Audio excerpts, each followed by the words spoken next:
अस्सलाम वालेकुम स्टूडेंट्स, कैसे हैं? उम्मीद है कि सब खैरियत से होंगे।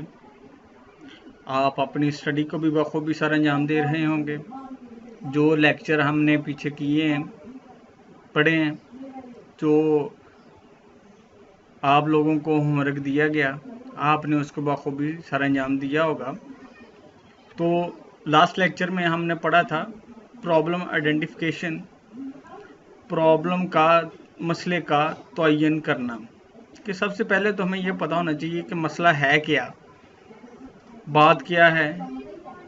जब तक हमें मसले की समझ नहीं आएगी कि मसला किस नौइयत का है, उस वक्त तक हम उसको जो है वो सॉल्व नहीं कर सकते।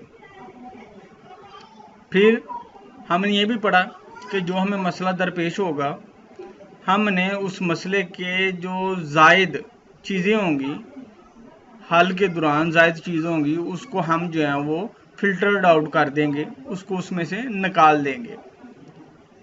क्यों निकाल देंगे? ताकि एक तो हमारा जो है वो जो सॉल्यूशन है ज़्यादा कम्प्लेक्स ना हो, दूसरा उसके टाइम जो है वो ज़्यादा ना कंज्यूम हो, with in the time period जो है वो उसको हम सॉल्व कर लें। तो उसका फ़ायदा ये था। तो अब जो है हम दूसरे नंबर पर पढ़ेंगे स्पेसिफाई रिक्वायरमेंट्स के मसले के हल की ज़रूरियात क्या है।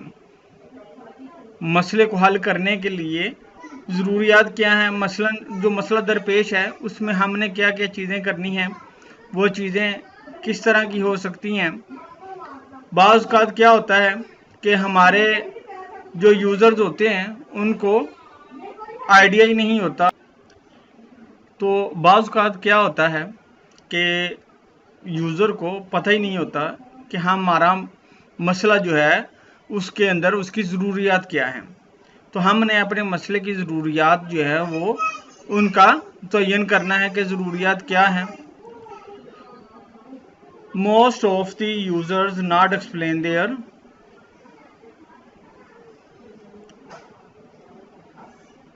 Exact software requirement.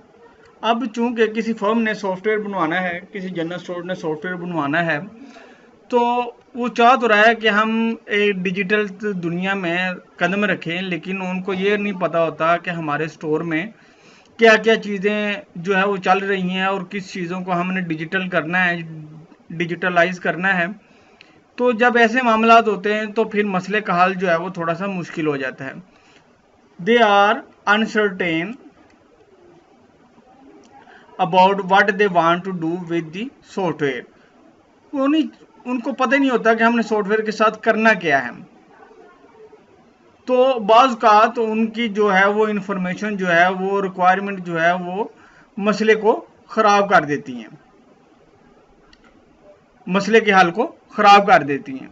मसलन मसला बहुत पेचीदा हो जाता है, या फिर बहुत सारी ऐसी चीज़ें हैं वो उसमें से स्किप कर देते हैं, जिससे जो वो सॉफ्टवेयर डेवलप किया जाता है वो उस फर्म के लिए, उस जनरल स्टोर के लिए, उस हॉस्पिटल के लिए, उस कारखाने के लिए, उस फैक्ट्री के लिए कारआमद नहीं रहता।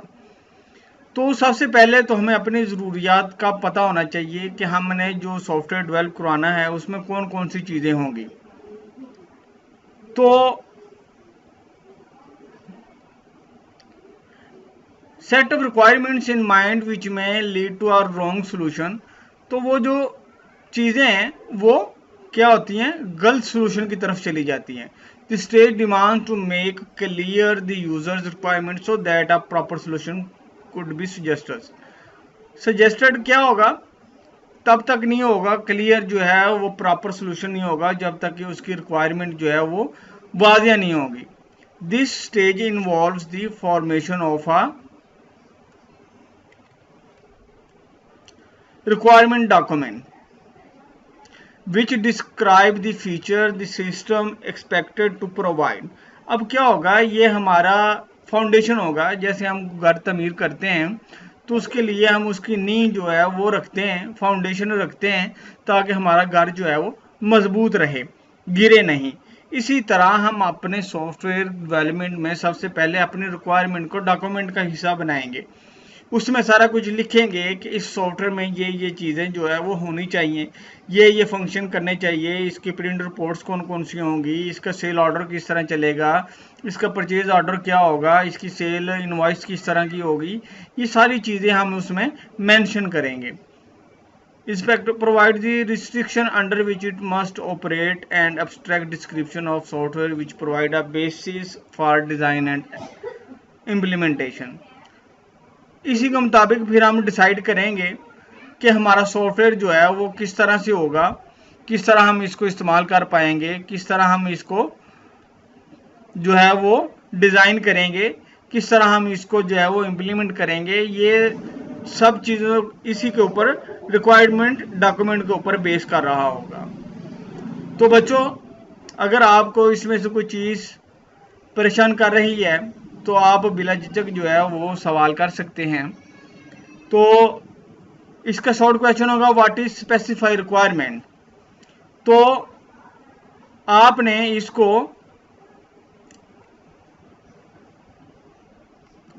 यहां से लेके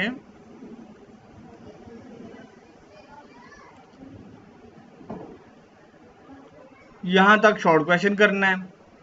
अगर ये लॉन्ग क्वेश्चन में पूछ लेता है कि वो 2-3 तरह से हमें दे देता है कि कोई से 3 जो है वो स्टेप्स जो है वो एलेबोरेट करें, या कोई स्पेसिफिक जो है वो हमें दे देता है, तो उसके लिए आपको ये पूरा तैयार करना पड़ेगा। मैं उम्मीद करता हूँ कि आप बच्चों को इस लेक्चर की अच्छी तरह समझ आ गई होगी। अगर समझ नहीं आई, कहीं से कोई आपका कोई नुक्ता जो है वो रह गया है, तो आप जो है वो अपने ग्रुप में इसको मुझसे शेयर कर सकते हैं, मेरे पर्सनल नंबर पर शेयर कर सकते हैं। अपना ख्याल रखिएगा। अल्लाह हाफिज़।